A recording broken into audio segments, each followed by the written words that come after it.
साथ जब छूटी दुनिया का मजा लूटी। माही मनीषा जी वाला रिकॉर्डिंग आप लोग सुने होंगे, कौन कौन लोग सुने? अच्छा बताइए तो। अच्छा एक बात बताइए आप लोग, उसके बाद अदिति जी गाएंगे।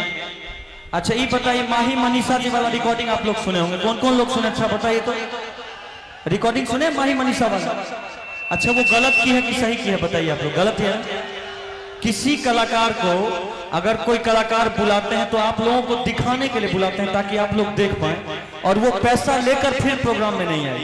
कितना बड़ा गलत ये है, जिसको हम लोग अगर सुधारेंगे तो हम ही लोग सुधार सकते हैं। उनको साफ नहीं बुलाना चाहिए ताकि वो समझ जाए कि हाँ लोगों ने हमें बाइकआउट किया। पूरे बिहार यूपी झारखंड में अदिति जी आपका प्रोग्राम कभी फेल किए हैं? वो हम तो बुके नहीं किए हैं बुक।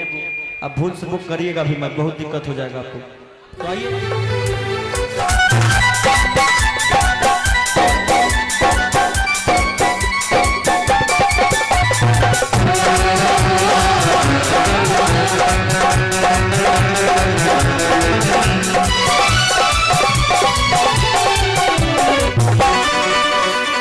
ओढ़नी के रंग पिया, ओढ़नी के रंग पिया, ओढ़नी के रंग पिया, जादू चला जैसे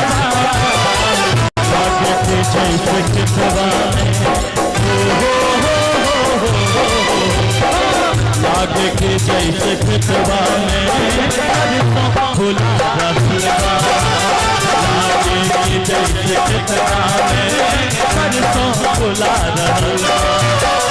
ओढ़नी के रंग पिया, ओढ़नी के रंग पिया, जादू चला रसलवा, आगे के जैसे फितवा में